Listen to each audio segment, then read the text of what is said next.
내 아버지 집을 장사하는 집으로 만들지 말라.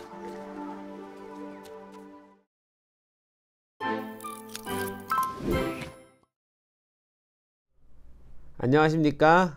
말씀과 함께 정의호 목사입니다. 여러분, 예수님께서 성전 안에 가셔서 성전을 다 들러엎으시고 청소하신 사건 알죠? 아마 우리가 성경을 읽으면서 예수님이 가장 흥분하시고 가장 분노하셨던 장면일 것입니다. 혹자는 그 이야기를 보면서 예수님께서도 죄를 지었다, 왜 분노하셨으니까, 뭐 이렇게 표현하는 사람도 있는데요. 사실은 그 분노는 그 하나님의 말씀대로 살지 않은 백성들을 향한 거룩한 분노였다라고 표현하는 것이 맞겠죠. 죄를 보고 분노하는 것, 그래서 그것을 죄라고 표현하기 참 어렵습니다. 어쨌든 우리가 예수님의 그 공생의 3년 동안의 인생 가운데 가장 분노하신 장면을 보는 것이 바로 그 성전 청소하시는 장면입니다. 요한복음 2장 13절에 보면 유대인의 유월절이 가까운지라 예수께서 예루살렘으로 올라가셨더니, 6월절 되면 이스라엘의 모든 남자들은 다 예루살렘 성전에 가서 자기 몸을 보여드려야 되는 것이 관습입니다. 예수님께서도 올라가셨죠.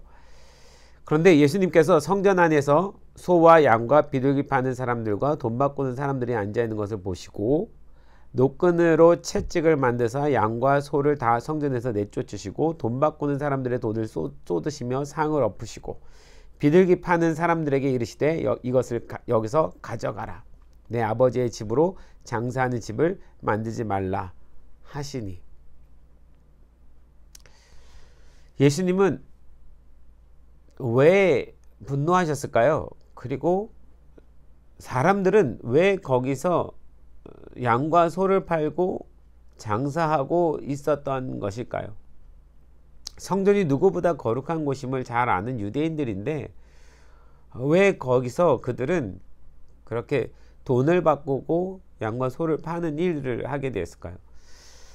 원래 성전에 재물을 가지고 올 때는 이스라엘 백성들이 자기가 자기의 죄를 대신해서 속죄해야 될 재물들을 가져오는 것이 맞습니다. 그런데 너무 먼 곳에서 오는 사람들은 그 재물을 가지고 오기 어렵기 때문에 저 감람산 쪽에 그 재물들, 양, 소, 비둘기를 파는 장터가 있고, 역사의 기록에 보면 한 네 군데 정도의 그런 시장이 있었다고 합니다. 거기서 사람들이 돈을 갖고 와서 자기의 속죄의 제물이 될 그 양을 사서 가서 바치는 거죠.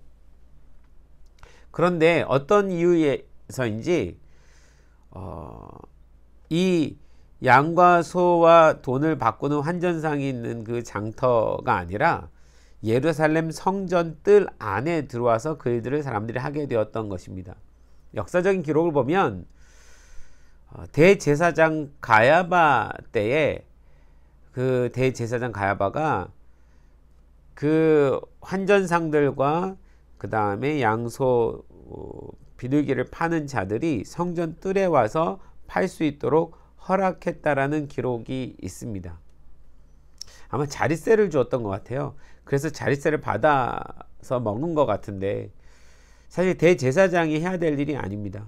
더더군다나 성전 뜰이라는 것은 성전 안인데 그 성전 안에서 그렇게 장사한다는 것은 정말 옳지 않은 일이었던 거죠. 사람들은 근데 좋아했을지도 모릅니다. 왜냐하면 더 가까운 곳에서 살 수 있으니까, 더 편리하게 할 수 있으니까. 이 정도 되면 이제 사람들 마음 안에 이 재물이 나의 죄를 대속할 거다라는 의미의 마음보다도 그냥 돈 갖고 와서 돈을 내면 알아서 양 한 마리를 바쳐주는 형식적이고 종교적이고 습관적인 아무 의미 없는 행동이 되어버렸다는 뜻입니다. 하나님께서 처음 이스라엘 백성들에게 그 양을 바치게 한 것은 네가 너의 죄로 죽어야 되는데 그 죄를 대신해서 그 양이 죽음을 당하고 너는 구원을 받는 거야, 이것을 가르쳐 주려고 했던 것인데, 그들은 돈으로 자신의 구원을 마음대로 사는 자들이 되어버렸던 것이죠. 사실 돈으로 살 수 없었던 것입니다. 하나님은 그런 행위를 받아들여 줄 수 없었던 거죠.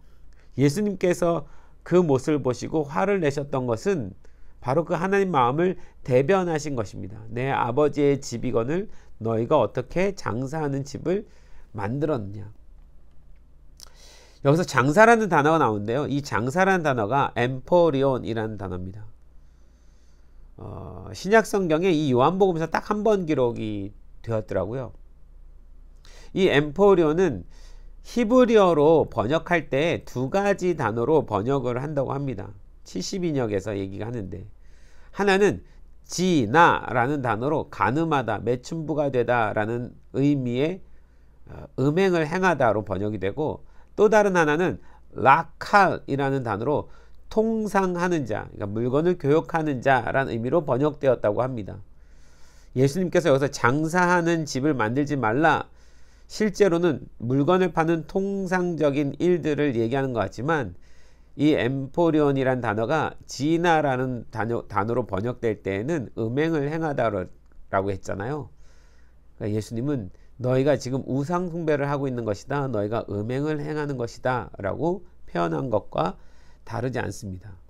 예수님이 얼마나 화를 내셨는지 제자들이 이 예수님의 모습을 보고 시편 69편 9절의 말씀이 생각났다고 할 정도입니다. 하나님의 집을 아끼는 열정이 나를 삼킬 것이다.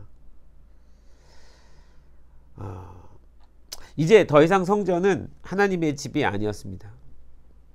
종교적이고 형식적이고 행위적인 공간이고 돈을 추구하고 편리를 찾고 자기 방식으로 하나님을 섬기는 곳이 되었습니다. 그래서일까요? 예수님은 이 성전을 헐라 내가 사흘 동안에 일으키리라 라고 말씀을 하십니다. 유대인들은 말이 안 되는 거죠. 이 성전을 46년 동안 지었는데 네가 어떻게 3일 만에 짓겠느냐? 조롱했습니다. 사실 예수님은 자기의 육체를 가리켰던 것이죠. 예수님께서 친히 성전이 되신다라는 것을 가리키고 싶었던 것입니다. 여러분, 예루살렘의 그 모든 성전의 그 기구와 그 모든 행위들, 이 모든 것들이 곧 예수님을 설명하는 것 아니었습니까? 예수님의 그림자 아니었습니까? 그 모든 것들이 예수님을 나타내는 일 아니었습니까? 정작 예수님이 오셨으니까 더 이상 이제 그 모든 것들은 의미가 없어지는 거죠. 그래서 성전이 무너져도 상관없었던 것입니다.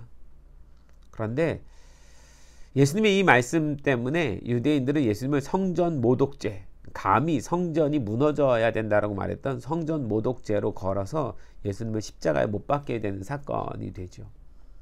예수님이 여기서 무엇을 말씀하려고 했던 것입니까? 이제 진짜 성전이 내가 왔다. 내가 성전이다. 그래서 이 강도 갖고 이 장사꾼이 되어버리고 이 음행하는 이 성전은 이제 무너져야 될 것이다. 이렇게 말씀하셨던 것이죠. 여러분, 그 성전이신 예수님이 우리 마음 안에 들어오셨지 않습니까? 그게 무엇을 의미합니까? 우리 마음이, 우리가 곧 그리스도의 성전이 되었다라는 의미입니다. 이것은 오늘날 주님께서 우리에게도 아주 중요하게 가르치는 것이 있습니다. 여러분, 우리가 예수를 믿는 그리스도인으로서 살아갈 때에 우리가 주님 앞에 예배드리고 주님을 섬기며 살아가는 모든 삶이 내 마음 안에서부터 시작된, 내 영 안에서 시작된, 그리고 내 삶 안에서 비롯된 예배며 기도며 그 모든 종교적인 삶의 행위여야 되는데, 어느 때부터인가 우리도 우리의 모든 신앙의 표현들을 어떤 건물 안에서 어떤 종교적인 행위를 하는 것만으로 국한시켜버리는 그런 사람이 되어버렸습니다. 그러다 보니까 점점 편한 신앙생활을 찾게 되는 거죠. 일주일 동안은 내 마음대로 살아가다가 그냥 주일이라는 한 날 교회라는 건물 아래 그냥 모여서 1시간 어떤 종교적인 행위를 하는 것이 신앙생활이라고 생각해 버린 거예요. 만약 1시간이라도 넘어가려고 하면 마음 어려워하고, 수요일이라도 나와서 예배하고 기도하라고 그러면 더 어려워하고, 새벽 예배 나오라고 그러면 또 어려워하고, 일주일에 한 번 그냥 형식적으로 드리는 어떤 의식이 곧 예배 생활, 종교 생활이 되어버린 거죠. 이스라엘 백성들이 왜 아버지의 집을 장사하는 소굴로 만들었습니까? 편리함 때문이었어요. 하나님을 믿는 그 신앙생활에 있어서 자신의 모든 인생과 삶과 믿음을 다 드리며 살아가는 것이 아니고 단순하게 어떤 행위를 하나 편리하게 하는 것을 그것으로 모든 신앙생활을 대신한 겁니다. 자기의 구원마저도 그냥 돈으로 간단하게 살 수 있을 거라고 생각한 거예요. 이게 문제입니다. 점점 더 편리해지는 거예요. 점점 더 쉽게 예수님을 믿으려고 하는 거예요. 예수님 우리에게 그렇게 말씀하신 적 없습니다. 너의 십자가를 지고 나를 따를 것이니라. 우리는 우리의 삶의 모습 안에서 주님을 섬기며 살아가야 되는 것입니다. 더더군다나 예수님 우리 마음 안에 들어오셨으니까요. 그런데 어느 순간 우리는 삶으로 주님을 따라가기보다 자기의 십자가를 지고 주님을 따라가기보다 편리한 신앙생활을 원했고 그래서 어느 한날 한시에 그냥 어떤 건물 안에 들어가 있는 것 그것을 우리의 그리스도인으로서 뭐든 해야 될 일인 것처럼 여기고 살아왔던 것입니다. 이 시대에 예수님께서 오신다면 교회를 보고 뭐라고 말씀하실까요? 내 아버지의 집을 너희가 어떻게 이렇게 편리하게 편안함만을 즐기는 그런 곳으로 만들었느냐? 우리에게 똑같이 반문하시지 않으실까요? 그래서 오히려 두려운 마음이 듭니다. 우리는 이 코로나 이후의 시대를 살아가고 있습니다. 이제 막 시작한 이 코로나의 변화 앞에서 교회라는 공간 안에 오프라인으로 실제적으로 만나서 예배할 수 없는 시대가 되어버렸습니다. 이 일이 어떻게 해서 무엇 때문에 시작됐고 어떤 원인이 있고 이거는 두 번째 치고 하나님께서 우리에게 원하시는 것이 무엇일까요? 종교적이고 형식적이고 편리함을 추구하고 인간적이고 그런 물질주의적인 우리의 모든 신앙의 행위를 버리고 더 말씀 앞에 더 진리 앞에 더 순종함으로 그 마음을 다하여 영을 다하여 주님을 사랑하는 실제적인 삶의 예배를 드리라고 우리에게 요구하고 계신 시간은 아닐까요? 예수님의 이 성전 청소하시는 장면을 볼 때마다 우리의 예배는 어떤가? 우리의 성전은 어떤가? 다시 돌아보게 됩니다. 지금은 더 열심히 돌아봐야 될 시간인 것 같습니다. 혹시 우리도 그 장사하는 자의 대열에 속하 있는 사람은 아닌가? 그 강도 같은 자 안에 우리가 들어있는 것은 아닌가?